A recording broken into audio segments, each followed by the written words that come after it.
Two questions of the day today because I'm indecisive. That's right. Number one, what is your favorite worker placement game? Not intro worker placement game, but of all time. Let me know in the comments below. And number two, what is your favorite game based on a video game IP? We've got Dark Souls, what's that game called? The one where it's really hard, but it's better than Dark Souls. It's like the sequel. What's that one called? Bloodborne.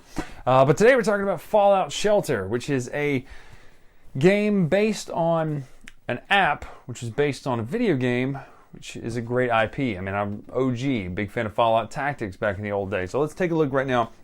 Fallout Shelter, the board game, this worker placement game that is a version of the popular app right now.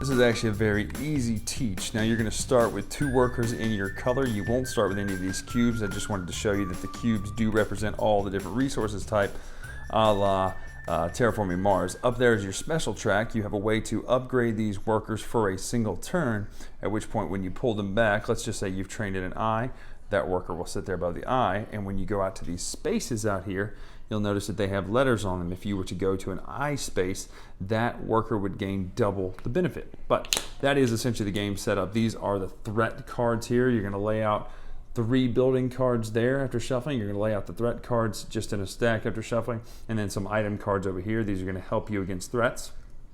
The worker placement spots are pretty simple. You have the space in the bottom. If there's a cost, it's going to be listed right above the location here. What you get is there, so that's 2 of the types of resources.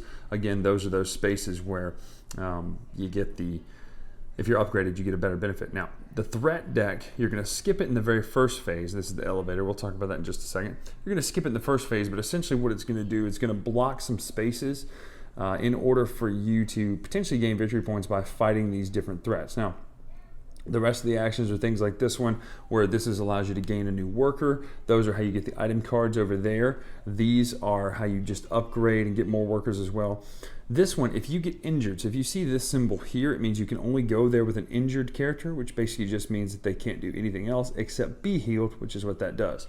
Your own elevator is here. Now, when you go to your space, you can only go to your colored space. You gain 2 victory points, plus you get to do the build action. The cost for the build, the buildings are listed on the actual building cards themselves. So those cost 3 energy and 1 food in order to build the classroom. But you're essentially going to be building that in your level of the Fallout Shelter. If anyone takes your action that you've built out there, you also get to take one of the resources. Now, at the beginning of the round, you're going to roll the 2 dice. Wherever these go, wherever this shows, so 5, you're going to lay a threat in that space. So this would be 1, which is impossible. 1, 2, 3, 4, 5. So the threat will go right here. So a growing one, which is nice, clear cards, I love that, will sit right on this space and will cover that up. So now you have this great artifact where there's a growing one inside of the vault here. And if you want to fight him, you have to go to that space and roll an 8 or more. If you beat him, you gain the victory points at the end of the round, but you also defeat him, so this space is available again. I love that clear card aspect. That's such a great aspect to me. Game ends when either someone has built their 6th building on their row, or you've ran out of the threat deck. Person with the most points wins the game. So that is Fallout Shelter, the board game. It is a worker placement game. Very simple rules to start off with. It isn't a 10. That's my only knock against it. Although this is the only game I can think of where it doesn't just not make... It makes sense for it to be in a 10. I mean, after all, the aesthetics of Fallout are that kind of classic retro sort of look, right? With the Pip-Boy, Fallout, the Vault Boy and all that sort of stuff.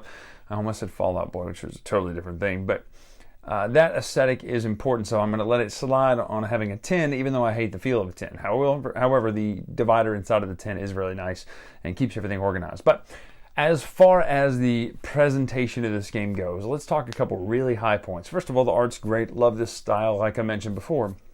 But there are a couple really well thought out pieces in this game. It's easy to see what something costs versus what it gives you. Red, green.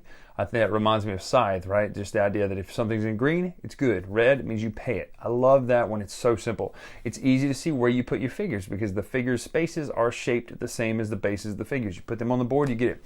The reason I bring this up is because this really is a great game to introduce people to the genre, but we'll talk about that more in just a minute. One of the things I really love is the threat deck and the fact that those are clear cards, because when you set them onto a location, it looks like they're inside of the picture. And that to me is such a smart move. Instead of tucking a card or adding one or setting it to the side or putting a token on it, you put a clear card on top of the location and it looks like there's a rad scorpion sitting inside of the diner. That was such a graphic win for me. I love how that looks. It's just such a really nice plus to see the game thought out in such a nice way to where it really pops on the table. Now, as far as graphics and design and all that sort of stuff, really fun. It looks good. The pieces feel nice. Everything is good. The only thing is a little bit small. It's hard to see some things, especially the item cards. I like the way those look and I like how they work. Now, let's talk about the mechanics of this game. I'm a little bit higher on this game than Carla is. She played it, she was just like, but she doesn't really have any kind of touch point with the Fallout IP, so that may be part of it. But I like that this is a simple worker placement game that gets people into it with it's got some interesting kind of deeper things, but it's mostly kept surface level and simple so that you can easily get into this game and easily get out of it with new players, right? There's not a ton of, well, this rule combos with this and this and this, other than maybe the upgrading. And I like that, the whole upgrading your worker as a L this time. Well, the next round, if you go out and put him as an L, you get that benefit. I really like that sort of thing. So that's a good mechanic that I really enjoy seeing out there. It is traditional worker placement, though, in the sense that you're putting workers out. Everyone pulls back at the end of the round. You can injure your workers and send them to the hospital. I think that's a nice little twist. But for the most part, this is a straightforward worker placement game that will very much fit nicely in that introduction worker placement game, because not only is it easy to learn, easy to play, it's also got a very high familiarity, because people go, oh, I've seen this app. Is this based on the app? You go, well, it kind of is. And you can get them into the game a lot easier that way. It's got a lot of mass market appeal for that very reason. And as we know, mass market appeal still has quite a big hold and sway. And so seeing that kind of touch point with people, if you're looking to get more people into the hobby, which, let's face it, probably all of us are. We want to tell everybody about how great these games are that they can play. So Fallout Shelter does that really nicely. It is an easy to learn worker placement game with not a lot of twists and turns. The building is nice, building the cards out. The end game goals are good. So definitely check this one out if you're interested in worker placement games. If you like the IP, 100% check it out. If you're looking for a deeper, more in-depth worker placement game, pass on this one. So that is Fallout Shelter. I'm Brian Drake here on the Dice Tower. Make sure to follow our videos and all that sort of stuff in the comments below. Or the description below, there's an actual playlist. Twitter, Instagram is Dice Tower Brian. And until next time, I'll see you. Thanks so much for watching another Dice Tower video. If you enjoy our videos, subscribe to the channel for more fun, comprehensive board game coverage. Also, consider joining us at one of our events. Come to Dice Tower Retreat, a small, intimate gathering where gaming is king. Join us for Dice Tower Cruise, the largest board game cruise. Attend Dice Tower West in Las Vegas for gaming fun on the West Coast, or Dice Tower East in Orlando in sunny Florida. Dice Tower Conventions, the friendliest gaming conventions on Earth. I'm Eric Summerer, and you've been watching The Dice Tower.